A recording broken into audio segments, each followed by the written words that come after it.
From CBS News Bay Area, this is the Morning Edition. Thanks for joining us this morning. It is Tuesday, August 29th. Yeah, good morning. Let's get started.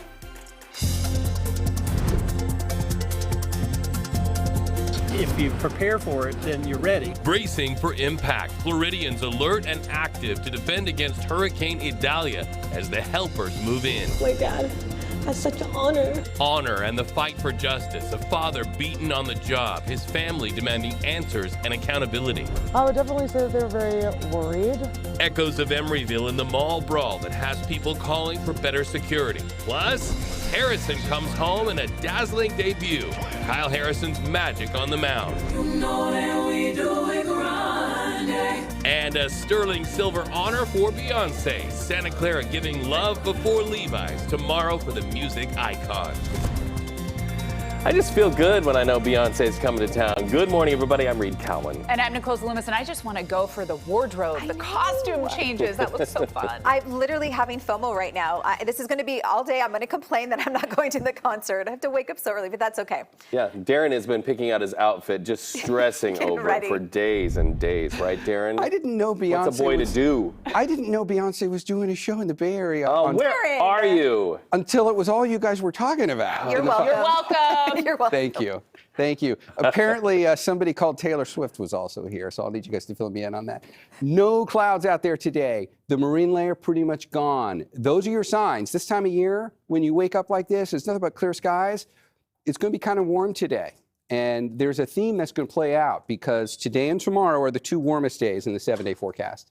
And then there's a dramatic cool down, like a 20-degree drop coming our way by the end of the week. And there's also going to be a little more smoke in our sky in between all that. So we do have a lot of things to cover this morning. First thing I'll do is just give you the comparison. First of all, where are we going for daytime highs today? These numbers are about 2 or 3 degrees warmer than you remember yesterday. So Concord, you'll go to 93. San Jose, you'll go to 82. Oakland, you'll hit 82. And Santa Rosa is going to hit 93. Now watch what happens when we slide out Friday's numbers. Just to show you how much differently you're going to be ending this week. Those are numbers in the mid-70s. So we're just about 20 degrees cooler. And it'll stay that way mostly into the weekend. We won't be that cool on Saturday and Sunday. We'll get a little warmer.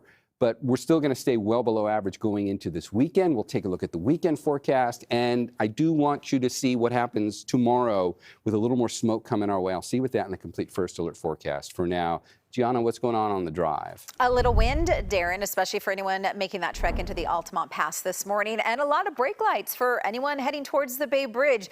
It is game on. Metering lights have been turned on just about 20 minutes ago, and now we're starting to see that backup building for anyone making that ride over into San Francisco. So if you are just getting up, getting ready to head out the door, you're certainly going to sit in a few brake lights if you're headed over into the city. Also, if you're making your way over into the Altamont this morning, we have the usual slow and go conditions for anyone heading through there, but adding to that, we do have a wind advisory in effect, so that can make it pretty difficult for larger, more high-profile vehicles. I know always we see a lot of big trucks traveling through that area, so definitely be cautious and be extra careful as you work your way through there. We're going to get a closer look at the South Bay and check on our commuters in San Jose coming up in my next report. In the meantime, we are your community station in the morning, and we are highlighting the people who are reaching out and helping our neighbors in need as the Bay Area bounces back. So last week, we were in San Francisco.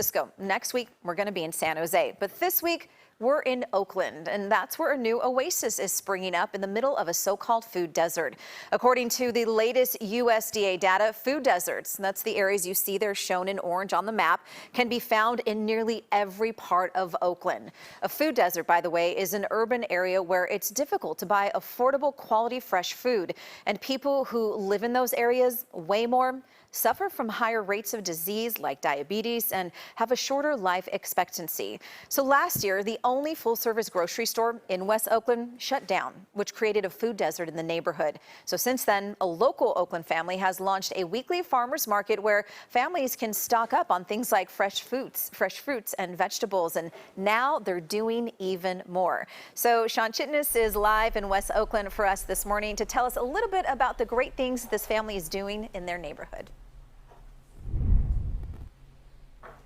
Hey Gianna, good morning. Yeah, it's a great resource, especially given how serious this issue is of a food desert in this part of Oakland. There's actually a couple different programs that are happening here. We're actually right now at Mandela Produce Distribution, another great resource to try and help folks who are trying to get access to those fruits and vegetables. Take a look at this delivery that just came in the last hour. It came all the way from Gilroy, and it's bringing in tomatoes, zucchinis, other great items that are going to be part of the boxes that they make here to help families who don't have access to a grocery store now that the one you mentioned is out of the picture. And it was really a year ago, as you said, that grocery store left the neighborhood here. And that's when that farmers market began. And it's become such a huge tool for folks who live here, because in some cases, people are able to just walk over to that farmers market and get what they need.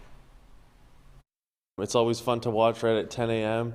You'll see everyone, kind of like ants crawling to the market, and it's a great time. Between 500 to 700 people come out each Sunday to the West Oakland Farmers Market. The state's Market Match program helps make it an affordable option for some residents. And for vendors, most of whom are people of color, they get a chance to gain more business closer to home. I think a lot of positive changes are happening here, and the food hall is part of that. Now, Prescott Market will try to build on that. It's a 16,000 square foot facility opening in the spring of 2024. We're here to uplift this community, provide something that's fun, safe, a gathering place. There's room for 8 food farm businesses to grow a larger footprint in West Oakland, while a new restaurant can take space here along with a tap room. I think it's a win-win for everybody. Expanding the impact of the farmers market and providing a neighborhood in need with more healthy food options throughout the week. Just come down every Sunday. Even if you're not from West Oakland, come check us out.